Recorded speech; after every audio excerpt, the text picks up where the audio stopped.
तो मान लो भैया ये सन यानी कि सूरज है और ये हमारी अर्थ यानी कि धरती है। तो क्या आप जानते हैं कि कितनी सारी पृथ्वी इस सन में समा सकती है? जी हाँ दोस्तों। और अगर आप स्पेस में हो और आप जोर जोर से चिल्ला रहे हो तो क्या दूसरे को सुनाई देगा?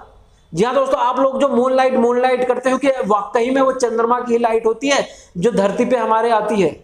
अगर नहीं पता तो जान लो दोस्तों। ऐसे ही फैक्ट को जानने के लिए वीडियो को एंड तक जरूर देखना, जिससे कि आपको सारे फैक्ट अच्छे से समझ में आ जाए। तो चलिए दोस्तों वन बाय वन सभी को समझने की कोशिश करते हैं। माय डियर फ्रेंड्स, मैं फैक्ट नंबर 1 के बारे में बात करता हूं, जिसमें मैं आप सभी को ये बताने वाला हूं कि जो मून लाइट आप लोग करते हैं, क्या वाकई में ये चंद्रमा की ही लाइट होती है जो हमारे धरती पे आकर पड़ती है? तो माय डियर फ्रेंड्स, मैं आप सभी को बता दूं कि नहीं, चंद्रमा की कोई भी लाइट नहीं होती जो हमारे धरती पे आकर पड़ती है। लेकिन अब आप कहोगे कि भैया ये चंद्रमा इतना चमकता क्यों है? तो इसके पीछे का रीजन मैं आप सभी को बता दूं कि मान लीजिए कि भैया ये हमारा सन है। क्या है? सन है। और यहाँ पर क्या है भैया? अर्थ है। और ये हमारा क्या है? मून है। क्या भैया? मून है। तो आप देखिए, ध्यान से देखिए डायग्राम का इलस्ट्रेशन किस प्रकार से हो रहा है। तो यहां से आप सभी को पता होगा कि भैया जो है रोशनी चारों तरफ निकलती है। तो मान लीजिए कि सन से कुछ एक रोशनी यहां पर भी पहुंच रही है और सन से ही मून पे पहुंच रही है। तो मैं आप सभी को बताने वाला हूं कि ये मून चमकता क्यों है माय डियर फ्रेंड्स। और ये जो मून लाइट है ये किस प्रकार से होती है? तो सन की जो रोशनी पड़ती है मून पे जाकर, और यही रोशनी रिफ्लेक्ट हो जाती है किस पे? धरती पे आ जाती है माय डियर फ्रेंड्स। यही रोशनी दोबारा से रिफ्लेक्ट होती है। यानी कि मून का सरफेस कुछ इस प्रकार का है, जैसे ही सन की लाइट मून पे जाकर पड़ती है वो सारी लाइटों को रिफ्लेक्ट कर देता है किस पे? धरती पे। तो इसीलिए हमें चमकता हुआ दिखाई देता है मून, और इसी को मून लाइट कहते हैं।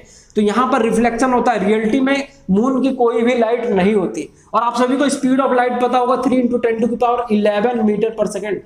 तो आप सभी लोग जानते हैं कि भैया, क्या आप बता सकते हैं कि मून से कितने टाइम में लग जाता है अर्थ तक पहुंचने में लाइट को?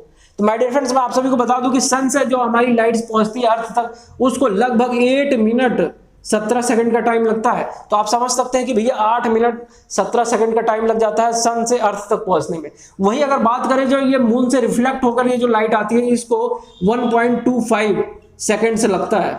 तो आप समझ सकते हैं दोस्तों कि कितने कम टाइम में मून से अर्थ तक ये लाइट रिफ्लेक्ट होकर आ जाती है, और इसी को हम मून लाइट कहते हैं। तो चलिए दोस्तों फैक्ट नंबर 2 पे बात करते हैं।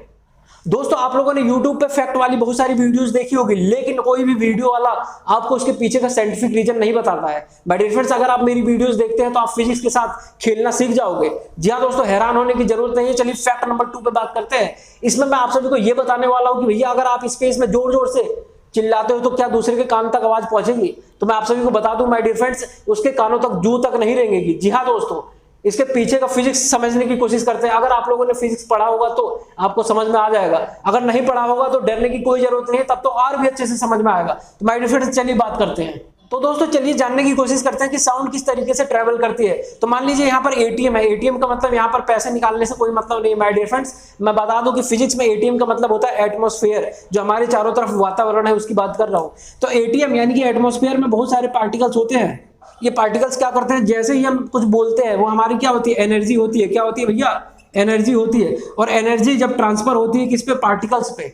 और वही पार्टिकल को जब एनर्जी मिलती है तो वो आगे की तरफ मूव करता है, और ये जाकर दूसरे पार्टिकल से टकराता है और एनर्जी क्या कर देता है? ट्रांसफर कर देता है। यहाँ पर एनर्जी का एक दूसरी जगह पे ट्रांसफर हो रहा है, और यही ट्रांसफर होते होते एनर्जी दूसरे के कानों तक पहुंच जाती है, जिससे कि वो वॉइस उसे सुनाई देती है। तो माय डियर फ्रेंड्स, अगर हम स्पेस की बात करें, किसकी बात करें? स्पेस की। तो स्पेस की बात करें कि क्या साउंड वहां पर ट्रांसफर हो पाएगा?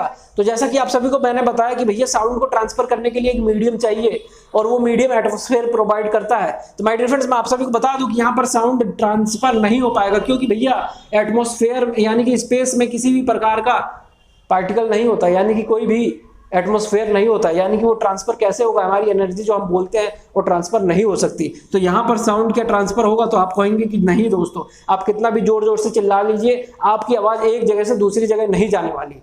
तो चलिए दोस्तों फैक्ट नंबर 3 पे बात करते हैं, जो बहुत ही ज्यादा इंटरेस्टिंग होने वाली है। यानी कि मैं आप सभी को यह बताऊंगा कि भैया एक पूरे सन में कितने सारे अर्थ समा सकते हैं, यानी कि कितनी सारी धरतियां समा सकती है एक पूरे सन में। कोई भी इसका आंसर सही से नहीं बता पाया। तो चलिए दोस्तों फैक्ट नंबर 3 को जानने की कोशिश करते हैं। फैक्ट नंबर 3 के ऊपर बात करते हैं माय डियर फ्रेंड्स। इसमें हम ये जानने वाले हैं कि कितने सारे अर्थ इस सूरज में समाने वाले हैं। तो माय डियर फ्रेंड्स, मैंने एक यहाँ पर इक्वेशन लिखी है, सन बराबर अर्थ, यानी कि यहाँ पर साइज को रिलेट करके लिखा गया। आपको सिर्फ इतना बताना है कि सन कितना गुना बड़ा होता है अर्थ से। आपके पास सिर्फ 5 सेकंड है, इस वीडियो के चैट बॉक्स में जरूर बताइए।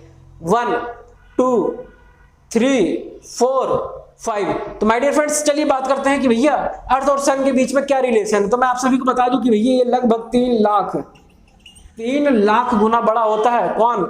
सन बड़ा होता है अपनी पृथ्वी से। तो आप समझ सकते हैं कि ये बहुत बड़े अमाउंट होती है, 3 लाख। तो यहां पर दोस्तों आप सभी को मैं आप बताने वाला हूं कि भैया अर्थ कितने अर्थ समा सकते हैं। तो जैसा कि यहां पर मैंने लिखा है कि भैया ये डायमीटर है। डायमीटर है किसका? सूरज का डायमीटर है 696,000 किलोमीटर। मतलब यहां से सेंटर से लेकर एंड टू एंड तक का डिस्टेंस है ये 696 किलोमीटर। और वहीं अगर अर्थ की बात की जाए तो ये लगभग 12,742 किलोमीटर होता है। तो चलिए दोस्तों, मैं आप सभी को बता दूं कि इतना 3 लाख गुना बड़ा होने की वजह से सन के अंदर लगभग 1 मिलियन, कितना? 1 मिलियन अर्थ समा सकते हैं माय डियर फ्रेंड्स। कितना? 1 मिलियन। आप लोगों ने एकदम सही सुना, 1 मिलियन अर्थ समा सकते हैं, यानी कि 10⁶। तो समझ सकते हैं कितने सारे अर्थ समा सकते हैं। तो वहीं दोस्तों अगर सन के फेस की बात की जाए, यानी कि सन का अगर जो फेस है, सामने का जो फेस दिखाई देता है, उसमें लगभग कुछ नहीं तो कितने अर्थ समा सकते हैं। मैं अगर आपको सभी को बताऊं कि ये 109 अर्थ उसके फेस पे समा सकते हैं। तो माय डियर फ्रेंड्स, इनमें से आप सभी को कौन सा इंटरेस्टिंग फैक्ट बहुत ही अच्छा लगा, जिसको जानकर आपको सच में मजा आया होगा? तो चलिए दोस्तों, ऐसे ही इंटरेस्टिंग फैक्ट और फिजिक्स से रिलेटेड, स्पेस एंड टेक्नोलॉजी से रिलेटेड वीडियोस को देखना है तो मेरे साथ अपनी अगली वीडियो में भी बने रहे। जब तक के लिए आप अपना ख्याल रखिए। जय हिंद, जय भारत।